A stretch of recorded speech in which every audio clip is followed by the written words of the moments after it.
Dalam Al-Quran disebutkan as-sariqu was-sariqatu faqta'u aydiyahuma. Pencuri laki, pencuri perempuan, potonglah tangannya. Ini karena salah penafsiran, dipotong tangannya.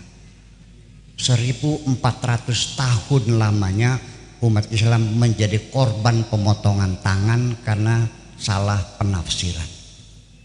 Kemudian yang kedua dan seterusnya itu adalah ayat ditafsiri dengan hadis.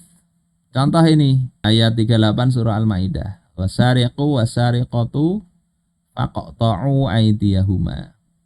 Pencuri laki-laki maupun perempuan, potonglah tangan kedua pencuri itu. Jadi ayat ini hanya sekedar menjelaskan tentang hukuman potong tangan. Terus bagaimana pencuriannya, kadar pencuriannya berapa, batasan tangan yang dipotong itu sebatas mana, apakah semua kondisi pencurian terkena hukum potong tangan atau tidak, itu nanti dijelaskan dalam hadis.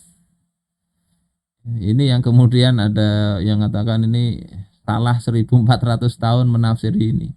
Padahal Rasulullah memang menafsiri ya, dalam hadisnya hukum potong tangan itu ya potong tangan real. Misalnya di dalam Sahih Bukhari, ya, Rasulullah katakan walladzi nafsu Muhammadin biyadih, demi zat yang diri Muhammad ada dalam genggamannya. Law anna Fatimata binta Muhammad saraqat laqata'tu yadaha. Andai Fatimah putrinya Muhammad itu mencuri, ku potong tangannya. Apakah ini sekedar ancaman? Enggak, itu memang ada kasusnya. Tuma amara Rasulullah sallallahu alaihi wasallam bitil kalmar'ah faquti'at yaduha. Kemudian Rasulullah memerintahkan ya untuk memotong tangan wanita tadi, yakni wanita dari Bani Makhzum yang mencuri pada masa Fathu Makkah. Faquti'at yaduha, maka dipotonglah tangannya. Jadi ini real terjadi. Kalau ada Pak Tua yang menyalahkan 1400 tahun para mufassir itu salah, berarti menyalahin Rasulullah sallallahu alaihi wasallam. Nauzubillah. Fahasunat taubatuha ba'da dzalik. Setelah itu wanita tadi tobat dengan taubat yang baik. Saudara-saudaraku sekalian rahimakumullah, ini penafsiran begitu. Jadi makna dipotong itu dipotong real sebagaimana yang terjadi pada masa Rasulullah dan seterusnya. Ya, sekarang ini ditafsiri macam-macam. Intinya dicocokkan dengan kemauan peradaban barat.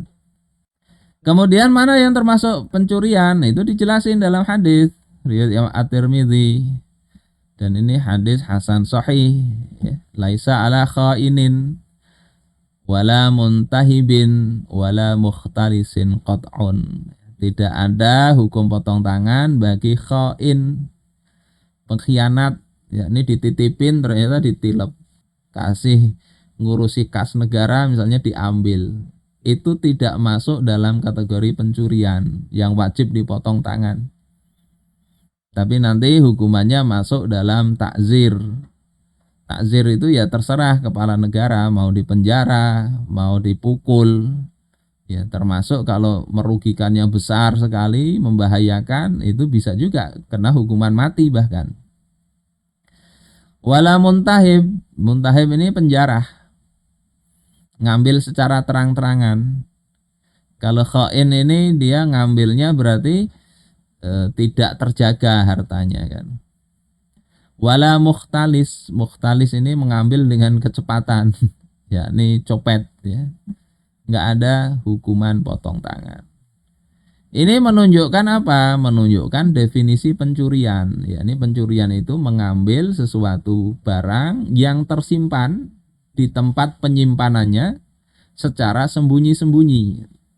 Itu para ulama mendefinisikan pencurian begitu. Sehingga kalau tidak sembunyi-sembunyi seperti tadi penjara atau pencopet, itu kan nggak sembunyi-sembunyi, itu ngambil aja. Itu nggak terkategori pencuri. Atau barangnya tidak tersimpan di tempat penyimpanan kita, ya, maka itu juga tidak terkategori pencurian.